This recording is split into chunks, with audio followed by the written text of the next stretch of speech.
Hi everyone, आप सभी का महा एनालिसिस में हार्दिक स्वागत है।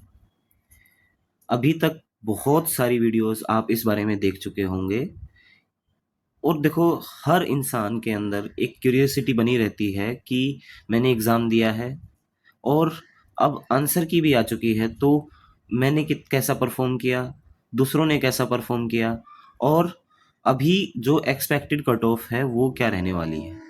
इसीलिए हर एस्पिरेंट वो इस तरह की वीडियोस देखता रहता है। अब उसमें कन्फ्यूज़न भी बहुत ज़्यादा होता है कि किसी ने कोई कट ऑफ बताई, किसी ने कोई कट ऑफ बताई। बट एक बेसिक आइडिया हर एक एस्पिरेंट को आ जाता है कि हाँ, मैंने मेरे इतने मार्क्स बन रहे हैं, सो मैं इस कैटेगरी में फॉल कर रहा हूँ कि मुझे किस तरह की पोस्ट मिल सकती है।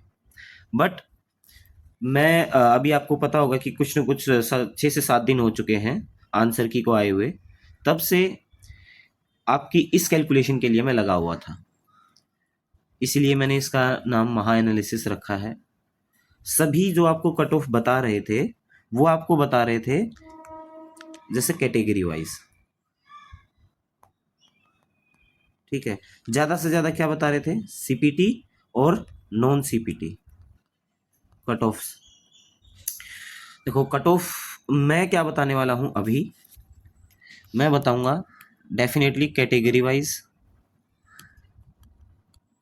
Plus post wise. ये इस वीडियो का प्रीमियम फीचर है। क्या है कि मैं वो चीज़ रिपीट नहीं करूँगा जो आप बार बार दूसरे जो वीडियोस हैं वो देख के अपना जो एनालिसिस है उसमें अपना फाइंड आउट कर रहे हैं कि हाँ भाई, मुझे कौन सी पोस्ट मिलेगी, कौन सी नहीं। पोस्ट की तो कोई, मुझे नहीं लगता किसी ने एनालिसिस करा होगा, बट किया भी होगा सो आई डोंट नो। लेकिन इसके लिए मैंने बहुत ज़्यादा कैलकुलेशन, बहुत मेहनत और बहुत सारे फैक्टर्स को काउंट किया है। अभी शुरू के 5 मिनट में आपके सिर्फ इसी चीज़ के लिए लूँगा। मैं आपको बताऊँगा कि मैंने कौन-कौन से फैक्टर्स कंसीडर किए हैं, कौन से छोड़े हैं। पोस्ट वाइज़ कट ऑफ बताना बहुत मुश्किल है, बहुत ही ज़्यादा मुश्किल है। उसके पीछे बहुत सारे रीज़न हैं। चलो पहले मैं ये बता देता हूँ कि भई मैंने क्या-क्या किया है ये सब करने के लिए। देखो, हैवी कैलकुलेशन है, बहुत हैवी। हैवी कैलकुलेशन से मेरा क्या मतलब है? उसमें ऑलमोस्ट सारे फैक्टर्स काउंट करने थे कि अब की बार कंप्यूटर कितने बच्चों ने पास किया है। दो तरह की कट ऑफ है, एक है सीपीटी की, एक है नॉन सीपीटी की। कितनों ने सीपीटी वाली पोस्ट के लिए क्वालिफाई किया है, कितनों ने नॉन सीपीटी के लिए क्वालिफाई किया और कितनों ने क्वालिफाई ही नहीं किया। इसीलिए जो मेरा मेन बेसिस रहेगा इस वीडियो का वो ये रहेगा कि जो आंसर की में मार्क्स हैं, जो ये रो मार्क्स हैं, वो प्लस एक क्वेश्चन को स्पेशली मैंने कंसिडर किया है जो अपना मैथ्स का प्रोबेबिलिटी का शायद 2 क्वेश्चन था। उसमें मैक्सिमम बच्चों ने अटेम्प्ट किया और उसका जो शायद 25 बटा कुछ 120 आंसर आ रहा था, वो एसएससी ने गलत माना था। डेफिनेटली वो ठीक होने वाला है। तो उसके कितने आंसर हो जाए, बट आपको कितने मार्क्स मिल जाएंगे? +4। तो रो मार्क्स +4। बाकी एक दो क्वेश्चन और हो सकता है जो इधर उधर हो, बट ये वाला वो क्वेश्चन है जिसमें जिसने भी सही से अटेम्प्ट किया है उसको डेफिनेटली 4 नंबर मिलेंगे ही मिलेंगे। बाकी का कुछ जो भी क्वेश्चन होंगे, अच्छा देखो, ये 4 नंबर उन लोगों को मिलेंगे जिन्होंने क्वेश्चन अटेम्प्ट किया है। जिन्होंने अटेम्प्ट नहीं किया उनको कोई भी मार्क्स नहीं मिलेंगे, ठीक है। अच्छा, और भी क्वेश्चन हो सकते हैं, किसी ने इंग्लिश में कोई रिप्रेजेंटेशन लगाया हो, किसी ने रीजनिंग में और जीएस में कुछ लगाया हो सकता है उनमें भी। बट मेनली मैंने जो इसमें कंसिडर किया है वो ये वाला जो मैथ्स का क्वेश्चन है उसको कंसिडर किया, ठीक है। तो अपनी जो भी कट ऑफ चलेगी वो इनके बेसिस पे चलेगी। अच्छा, दूसरा और क्या बेसिस है? और है last 3 cut off. Last 3 cut off कौन से? सीजीएल 2022, 2023 और 2024। ऐसा मैंने क्यों लिया लास्ट 3 का? क्योंकि जब से पैटर्न चेंज हुआ है वो साल है 2022। 2022, 2023 और 2024 3 सीजीएल हुए हैं जो इसी पैटर्न पे बेस्ड हैं। तो जो कट ऑफ का ट्रेंड है, अच्छा लास्ट 3 की ईयर्स की कट ऑफ से एक और आइडिया लगेगा कि लोगों की पोस्ट प्रेफरेंस ट्रेंड क्या है।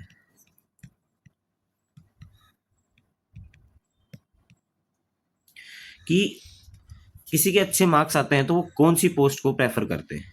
जो टॉपर्स हैं उनके लिए कुछ वो मतलब स्पेसिफाइड जो अपनी पोस्ट हैं उसी के आसपास ही उनका चलता रहता है कि कभी किसी ने एमईए चूज कर ली, किसी ने इनकम टैक्स कर लिया, किसी ने जीएसटी कर लिया।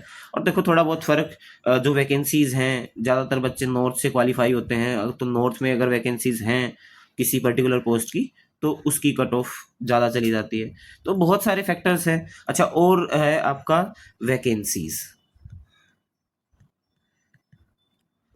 अभी मैंने बताया कि वैकेंसीज पे भी डिपेंड करता है। बाई चांस ईडी की है, अब की बार हम देखेंगे ईडी की बहुत कम वैकेंसीज हैं तो डेफिनेटली उसकी कट ऑफ हाई चली जाएगी।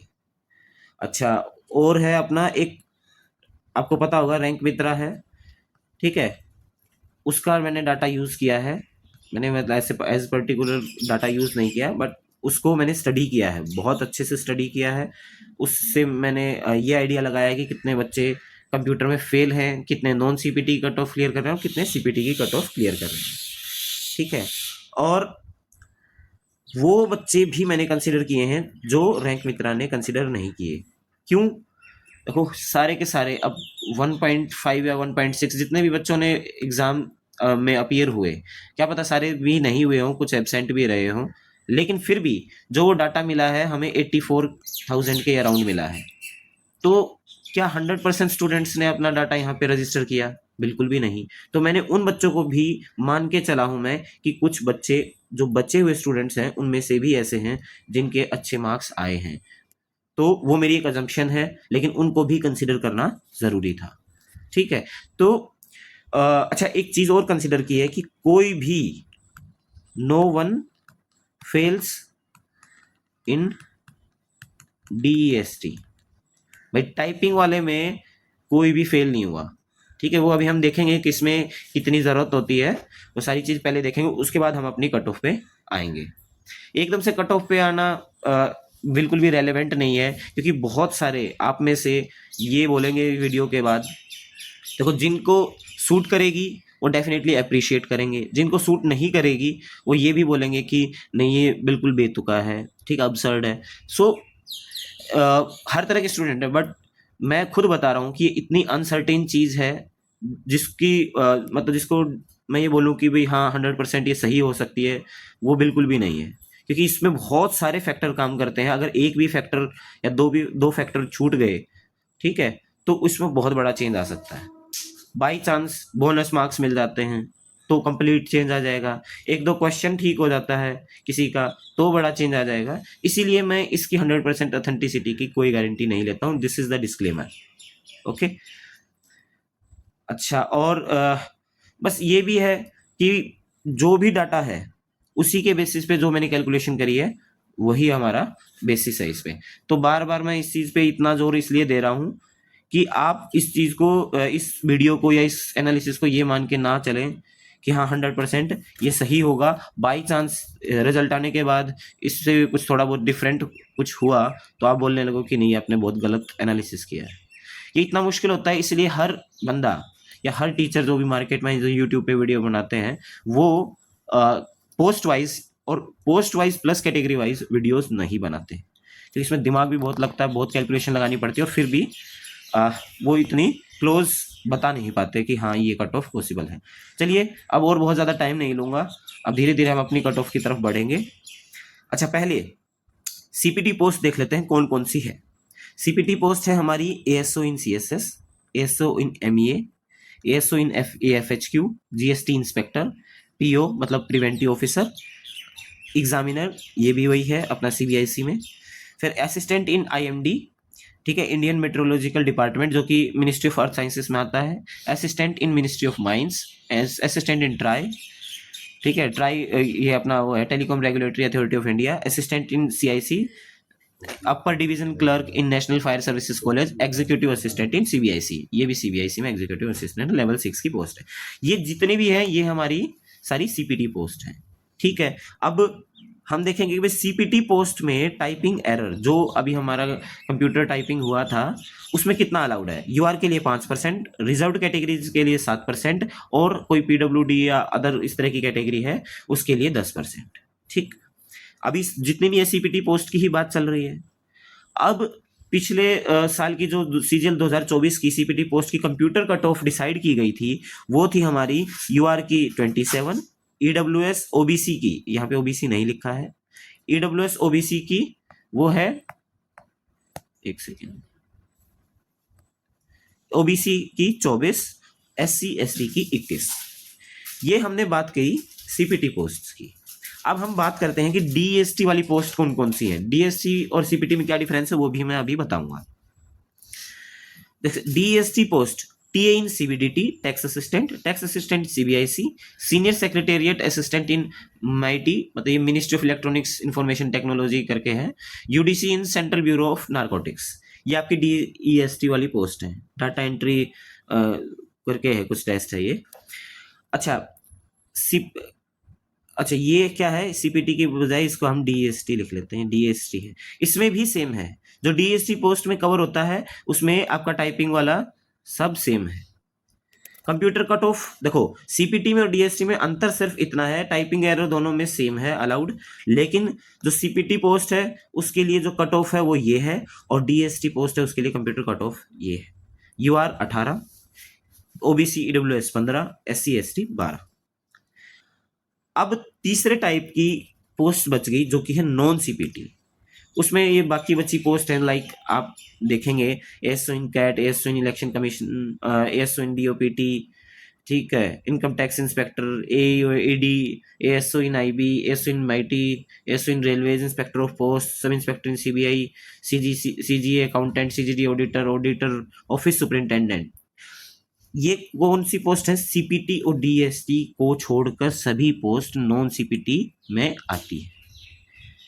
इनमें क्या है, जो टाइपिंग एरर है वो क्या अलग है कि यूआर में 20% टाइपिंग एरर अलाउड है, ओबीसी ईडब्ल्यूएस में 25%, एससी एसटी में 30% टाइपिंग एरर अलाउड है। लेकिन डीएसटी में क्या था, टाइपिंग एरर इतना अलाउड था, लेकिन कट ऑफ नॉन सीपीटी और डीएसटी की सेम थी।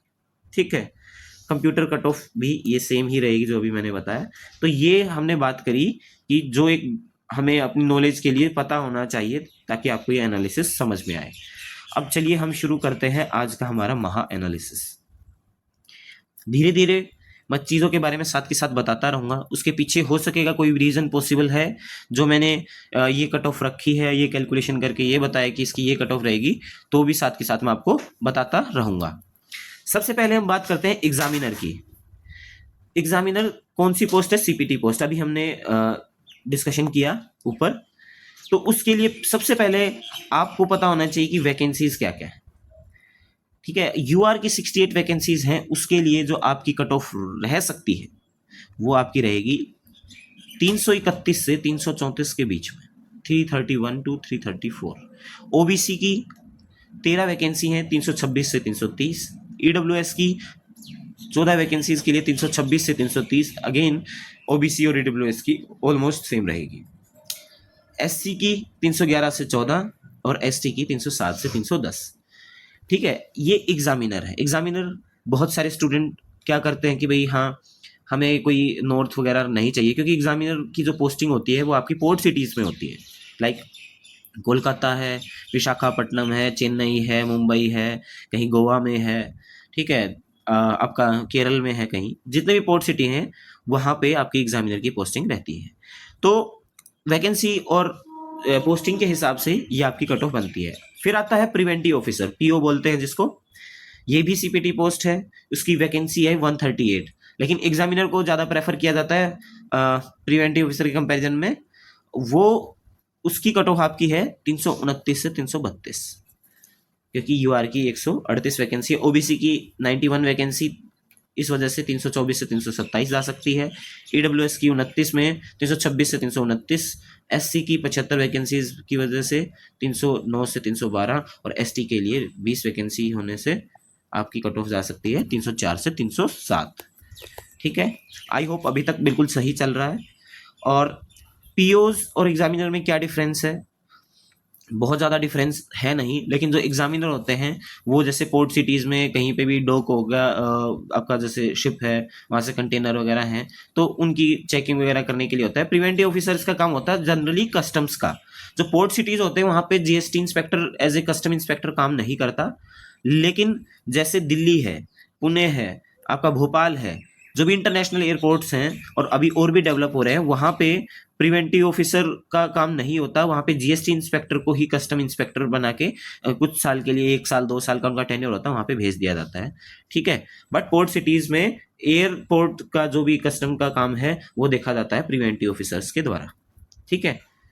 तो पता चल रहा है कि भाई आपकी जो भी पोर्ट सिटीज में जो एयरपोर्ट्स हैं उनको कौन देखता है, प्रिवेंटिव ऑफिसर। तो जो नॉर्थ के हमारे एस्पिरेंट्स हैं वो जो नॉर्थ में ही रहना चाहते हैं तो वो ज़्यादा प्रेफर नहीं करते।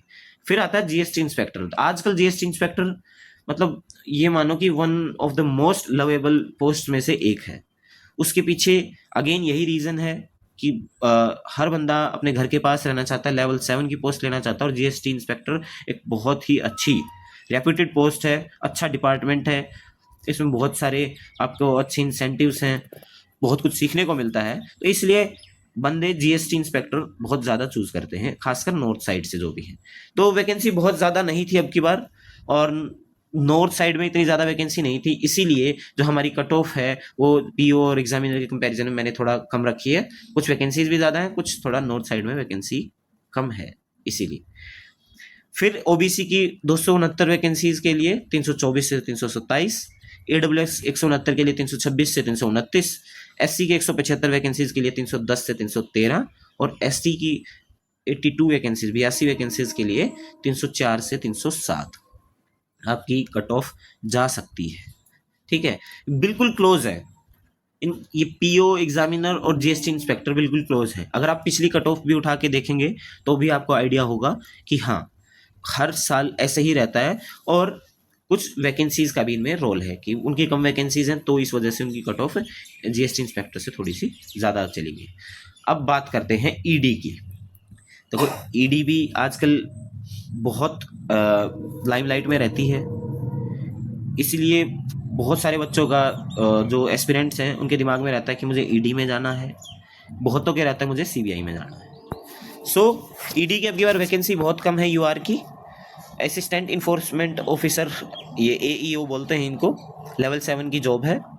यूआर की एक वैकेंसी है, तो एक वैकेंसी आप जान रहे हैं अब की बार जो मार्क्स आए हैं, आप रैंक में तरह से डाटा भी देख सकते हैं। तो मुझे लगता है कि 360 प्लस, देखो इसका मैं एग्जैक्ट कोई एक विंडो नहीं बता पाऊंगा क्योंकि ये इतनी प्रोमिनेंट पोस्ट है और सीपीटी पोस्ट है, सॉरी सीपीटी पोस्ट नहीं है, लेकिन फिर भी वैकेंसी कम होने की वजह से मुझे लगता है कि 360 प्लस जाएगी। ओबीसी की 13 वैकेंसीज के लिए ये 355 प्लस जाएगी। ईडब्ल्यूएस की कोई वैकेंसी नहीं है। एससी की 2 वैकेंसीज के लिए 343 से 346, और एसटी की वैकेंसी हैं 2, उनके लिए 333 से 337 जाएंगी, ठीक है। ईडी में बहुत ज़्यादा वैकेंसी नहीं है तो इसलिए बहुत मुश्किल था इसके बारे में प्रिडिक्ट करना।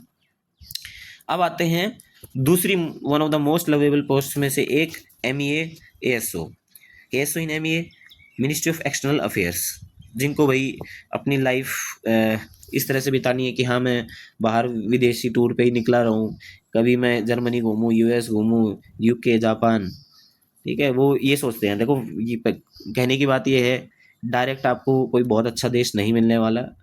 धीरे धीरे धीरे धीरे जैसे आप डिपार्टमेंट में ग्रो करोगे, सीनियर होते जाओगे, वैसे वैसे आपकी कंट्री का भी जो स्टैंडर्ड है वो बढ़ता चला जाएगा। बहुत कम बच्चे ऐसे हैं जिनको डायरेक्ट ही बहुत कोई अच्छी कंट्री मिल जाए, अदरवाइज आपको थोड़ा सा मतलब कंट्रीज़ की भी कैटेगरी डिवाइड रहती है, तो उस अनुसार आपको स्टार्टिंग में मिलेगा। हाँ लेकिन ठीक है, बहुत अच्छे इंसेंटिव हैं, आपको पर्क्स भी बहुत अच्छे मिलेंगे, अच्छी फैसिलिटीज़ मिलेंगी, सो जा सकते हैं। इसीलिए इसकी कट ऑफ बहुत हाई जाती है। यूआर में 44 वैकेंसीज़ हैं तो उसके 350 प्लस, और ओबीसी की 33 वैकेंसीज उसके लिए 345 प्लस मुझे लगता है कि कट ऑफ जानी चाहिए। ईडब्ल्यूएस की 10 वैकेंसी हैं तो 349 प्लस, और एससी की 13 वैकेंसी हैं तो इसलिए 335 प्लस वैकेंसी कट ऑफ जा सकती है। एसटी की कोई वैकेंसी नहीं, सो कोई कट ऑफ प्रिडिक्शन की ज़रूरत नहीं हमें। आई होप सही चल रहा है अभी तक। आप लोगों ने जिनके बहुत अच्छे मार्क्स आए हैं, कहीं ना कहीं थोड़ा बहुत क्योंकि ये बहुत ही प्रोमिनेंट पोस्ट हैं जो मैंने अभी डिस्कस की हैं। अभी एक दो और हैं, अभी उनके बारे में डिस्कशन करेंगे, तो आप कहीं ना कहीं आपका मन बना ही लेंगे कि आपको कौन सी पोस्ट के लिए जाना चाहिए। प्रेफरेंस भी आप अपने दिमाग में बनाते रहिए, जो ट्रेंड है वो भी इससे पता चल रहा है, तो आपकी हेल्प होगी इसमें कि जब भी आपको पोस्ट प्रेफरेंस भरवाया जाएगा तो कौन सी पोस्ट आपको ऊपर डालनी है। अदरवाइज लास्ट में या नेक्स्ट किसी वीडियो में अगर आप बोलेंगे कमेंट सेक्शन, आप मुझे बता दीजिएगा, तो मैं एक वीडियो वैसी भी बना दूंगा जिसमें पोस्ट प्रेफरेंस बताई जाए। लेकिन जब तक पोस्ट प्रेफरेंस के लिए फॉर्म आउट नहीं होते तब तक कोई डिस्कशन करने का मुझे फ़ायदा लगता नहीं। तो हम अपनी अगली कट ऑफ पे चलते हैं। IB ASO इन IB इंटेलिजेंस ब्यूरो में असिस्टेंट सेक्शन ऑफिसर 100 वैकेंसी है, अच्छी खासी वैकेंसी है। इसको जनरली पोस्टिंग दिल्ली में मिलती है। दिल्ली में पोस्टिंग होने की वजह से बहुत लोग इसे चूज़ करते हैं। 100 वैकेंसी की वजह से 335 से 38, OBC की 39 वैकेंसी है, इस वजह से 330 से 333 उनकी कट ऑफ रह सकती है। EWS की 15 वैकेंसी हैं, 332 से 335 EWS की कट ऑफ जा सकती है। SC की 24 वैकेंसी हैं तो 317 से 320 SC की भी कट ऑफ अच्छी खासी जाने की उम्मीद है।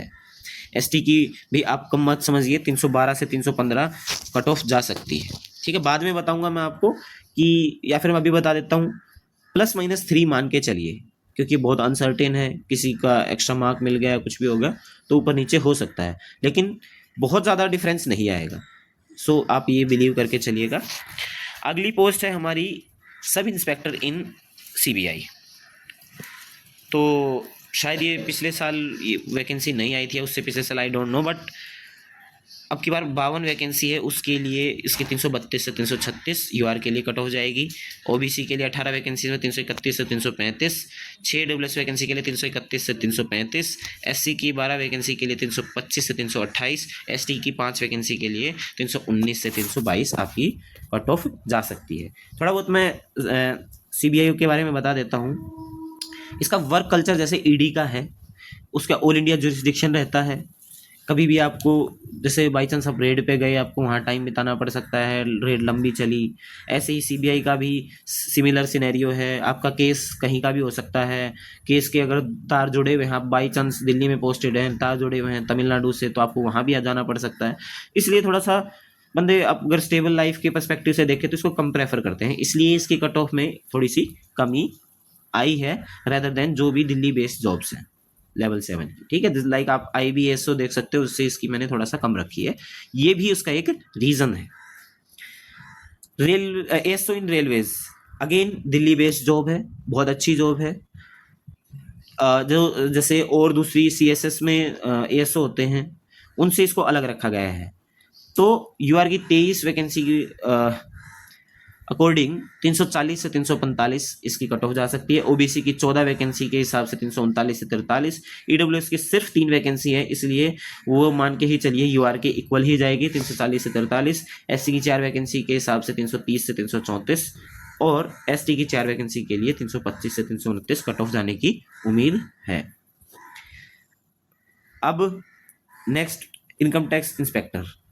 आजकल तो अगर ट्रेंड मैंने जितना नोटिस किया है, थोड़ा सा कमी आई है लोगों की प्रेफरेंस में कि वो इनकम टैक्स इंस्पेक्टर प्रेफर करें, लेकिन आज से 3-4 साल पहले ये फर्स्ट चॉइस बन चुकी थी। जो भी टॉप रैंकर्स थे, या तो वो MA चूज करते थे या इनकम टैक्स इंस्पेक्टर चूज करते थे। ठीक है, there are many other reasons कि बच्चों ने अपना ट्रेंड चेंज किया है, उसके बारे में अभी मैं डिस्कशन नहीं करूंगा, लेकिन इस बात का अपनी कट ऑफ जो हमने प्रिडिक्ट करी है उस पर इम्पैक्ट पड़ेगा, इसलिए पहले मैंने आपको बताया। UR की 176 वैकेंसीज हैं। देखो अभी भी ये बहुत फेमस जो भी या प्रेफर्ड पोस्ट में से अभी भी बनी हुई है। 176 UR वैकेंसी होने की वजह से भी 337 से 341, 332 से 335 OBC के लिए 95 वैकेंसीज हैं। EWS के लिए 27 वैकेंसी है, तो आपकी कट ऑफ 333 से 336 जा सकती है। SC की 52 वैकेंसीज के लिए 320 से 324 और ST की 39 वैकेंसीज के लिए 316 से 320 आपकी कट ऑफ जा सकती है। अब जिनको भी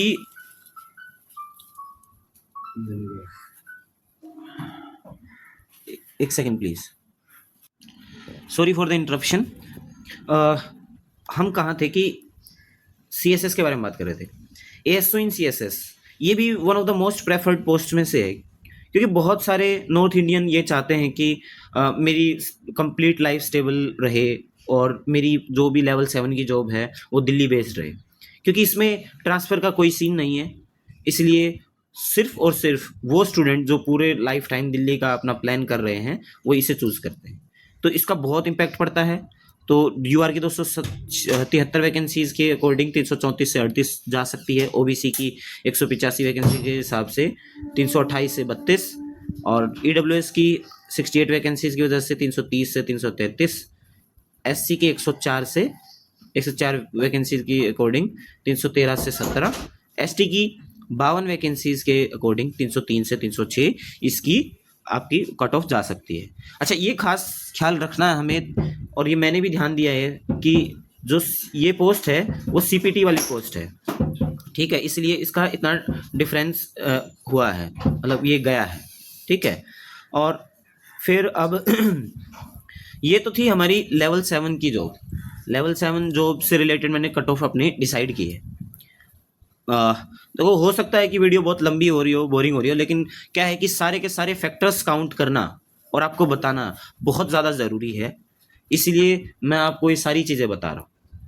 अब आती है लेवल 6 की जो पोस्ट है, वो है आपकी ईए, एग्जीक्यूटिव असिस्टेंट। मैंने अभी ऊपर बताया कि सीबीआईसी में लेवल 6 की एक एग्जीक्यूटिव असिस्टेंट की पोस्ट होती है। ये जैसे अब की बार ऑफिस सुपरिंटेंडेंट आई है लेवल 6 इन सीबीडीटी, उसके साथ की पोस्ट है, ये पहले से आती रही है, और ऑफिस सुपरिंटेंडेंट वाली अब की बार फर्स्ट टाइम आई है। तो जो सीपीटी, ये भी सीपीटी पोस्ट है, तो अनरिजर्व्ड के लिए है 89 वैकेंसीज, और इसकी कट ऑफ जा सकती है 326 से 329। ओबीसी की कट ऑफ जाएगी 322 से 325, ईडब्ल्यूएस की 322 से 325, क्योंकि देखो आप देख सकते हैं यहाँ पे बहुत सारे ऐसे बच्चे होते हैं जो ईडब्ल्यूएस और ओबीसी कैटेगरी से हैं, एससी एसटी कैटेगरी से हैं, जो कि यूआर की कट ऑफ को क्लियर कर देते हैं और वहाँ की वैकेंसीज को मतलब वहाँ की वैकेंसीज वो ले लेते हैं।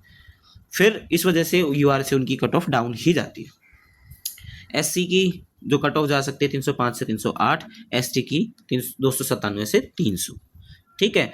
यहाँ पे आप देखोगे कि कई बार आप ये टोटल करके देखोगे, ये टोटल तो 118 नहीं हो रहा, या वो 682 नहीं हो रहा। देखो, जो वर्टिकल रिजर्वेशन है मैंने वो काउंट किया है, हॉरिजॉन्टल लाइक जो कैटेगरी होती है अपनी पीडब्ल्यूडी कैटेगरी है, कुछ है, वो मैंने काउंट नहीं किया है।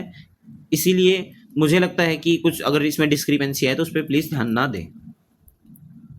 लेवल 6 की और हमारी जो दूसरी पोस्ट है वो है ऑफिस सुपरिंटेंडेंट, जो इस साल ही हमारी एडवर्टाइज हुई है, नोटिफाई हुई है हमारी सीजीएल में, और बहुत ज़्यादा वैकेंसी है, अच्छी खासी वैकेंसी है, जिसकी नॉर्थ में भी बहुत अच्छी वैकेंसी आई है। एक गोल्डन अपॉर्चुनिटी है इस बार बच्चों के पास, तो डेफिनेटली बहुत लोगों की नज़रें इस पे टिकी हुई है।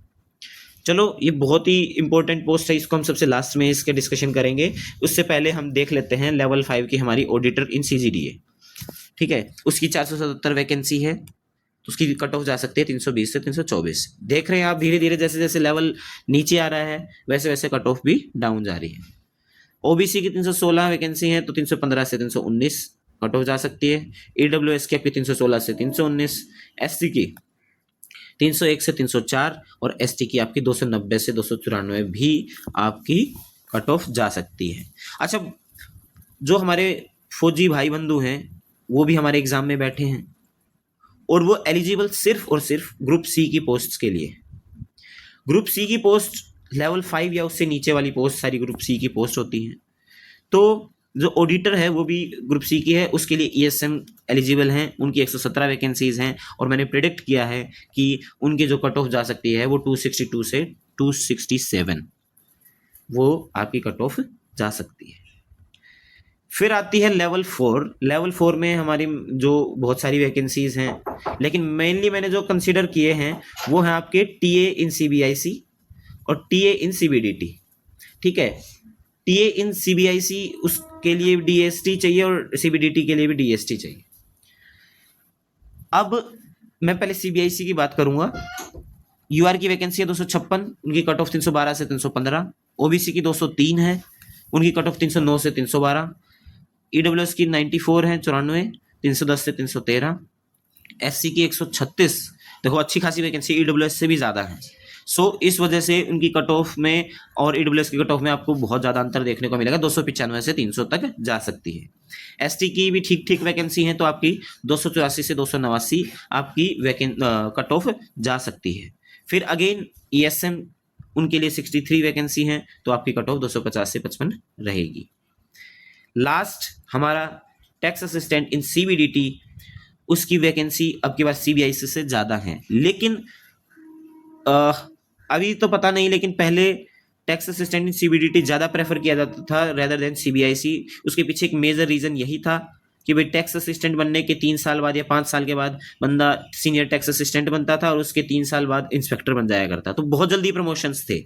लेकिन इस बार जो स्ट्रक्चरिंग हुई है, रिस्ट्रक्चरिंग हुई है, कैडर रिस्ट्रक्चर बोल सकते हैं आप, जिसमें आपको पता चला हो कि इनकम टैक्स इंस्पेक्टर को ग्रुप सी से ग्रुप बी में लाया गया है और ऑफिस सुपरिंटेंडेंट को भी ग्रुप बी में नोटिफाई किया गया है। तो अब टैक्स असिस्टेंट को सीनियर टैक्स असिस्टेंट और आपका उसके बाद इंस्पेक्टर बनने में बहुत टाइम लगेगा, इसीलिए इनकी कट ऑफ अब इतना ज़्यादा मायने नहीं रखती है, मतलब बहुत कम ही रहेगी। मेरा कहने का मतलब है जो यूआर के 572 वैकेंसीज हैं उनके लिए 313 से 316 फिर भी थोड़ा सा ज़्यादा रहेगी, सीबीआईसी से 1 नंबर मुझे लगता है। ओबीसी की 340 वैकेंसी के लिए 310 से 313, ईडब्ल्यूएस की 86 वैकेंसी के लिए 311 से 314, एससी की वैकेंसी देखो अच्छी खासी है, उनकी कट ऑफ 295 से 300 रह सकती है, और एसटी की 80 वैकेंसीज के लिए 286 से 290। लास्ट में अगेन ईएसएम की 129 वैकेंसीज हैं, तो उनके लिए जो आपकी कट ऑफ रहेगी वो रहेगी 254 से 259।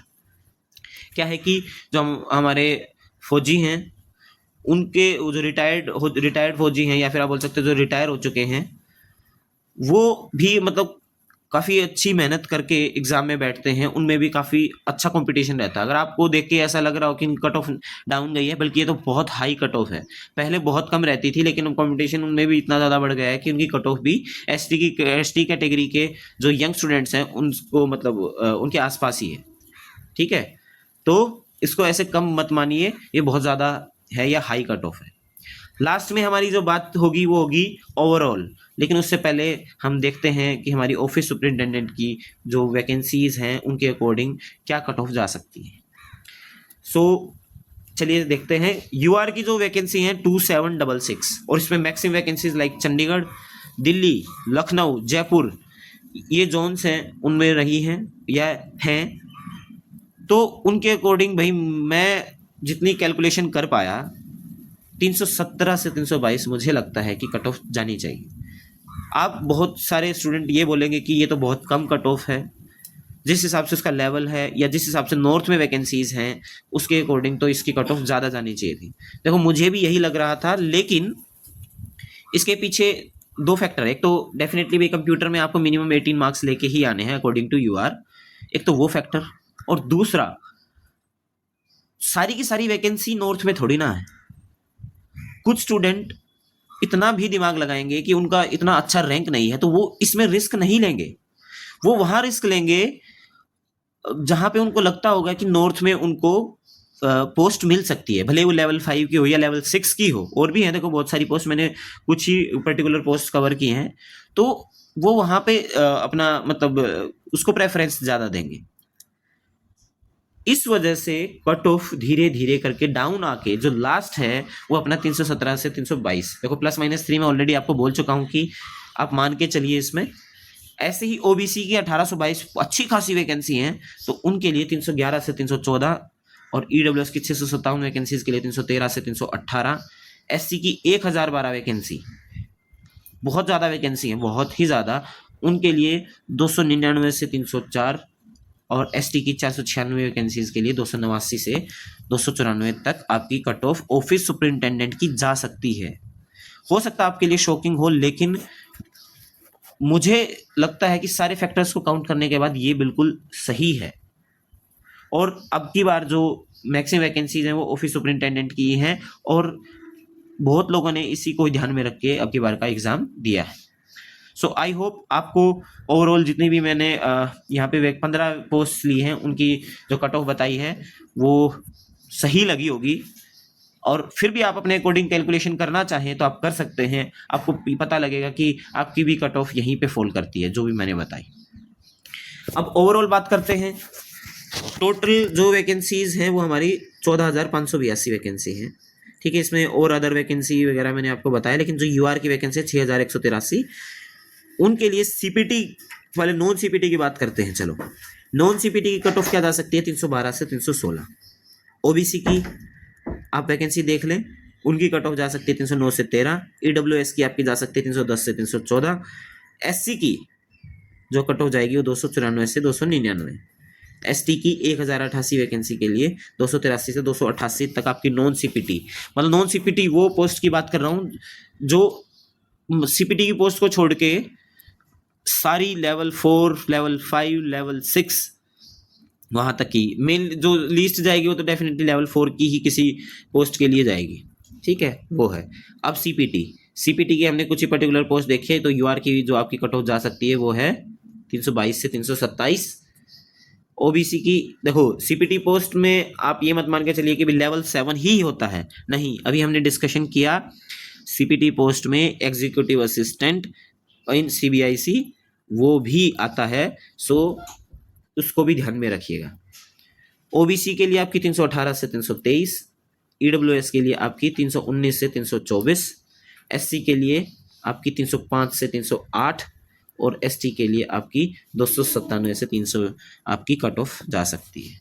देखो, यहाँ पे हमारा जो महा एनालिसिस है वो एंड होता है, लेकिन फिर भी जाने से पहले मैं आपको एक दो चीज़ें बता देता हूँ, फिर से याद दिला देता हूँ कि जो कुछ सारे देखो कुछ स्टूडेंट्स ऐसे हैं जो ग्रुप सी की पोस्ट के लिए ही एलिजिबल हैं।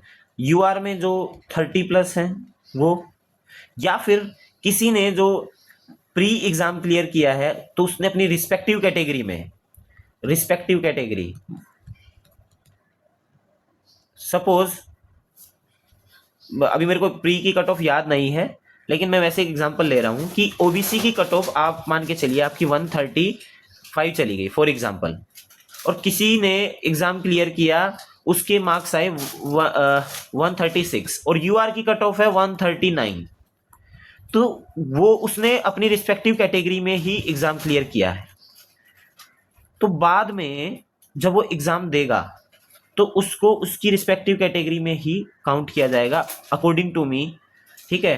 तो इस वजह से भी बहुत सारे डाटा में चेंजेस आ सकते हैं। अगर ऐसा नहीं है तो भी बहुत ज़्यादा चेंज नहीं आना चाहिए, लेकिन अगर ऐसा हुआ तो चेंज आ सकता है। अच्छा, कुछ पोस्ट के लिए कलर ब्लाइंडनेस भी एक फैक्टर है। अगर कोई कलर ब्लाइंड है, देखो बहुत कम ऐसे स्टूडेंट होते हैं, एस्पिरेंट्स होते हैं कि भाई वो कलर ब्लाइंड हैं, तो आप अपनी पोस्ट प्रेफरेंस सोच समझ के भरेंगे। इस वजह से कुछ जो पोस्ट जिनमें कलर ब्लाइंडनेस मतलब नहीं होनी चाहिए, ऐसी मैंडेटरी कंडीशन है, तो उसके लिए कोई भी अपनी प्रेफरेंस नहीं देगा, तो उसमें भी कट ऑफ का थोड़ा बहुत ऊपर नीचे हो सकता है। तो ये हमारा मैक्सिमम था, हमने जो भी डिस्कशन किया। और कुछ भी आपको डाउट रहता है, कोई भी चीज़ आपको समझ में नहीं आती है, तो आप मुझे कमेंट सेक्शन में अब भी बता सकते हैं। उसके रिगार्डिंग हम एक डाउट सेशन भी रख लेंगे इस वीडियो के ऊपर।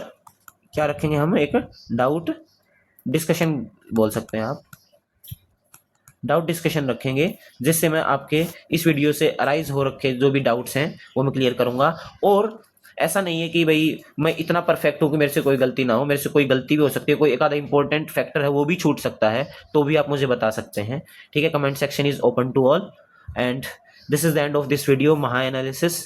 Thank you very much for watching and will meet in the next video. Bye bye, take care, Jai Hind.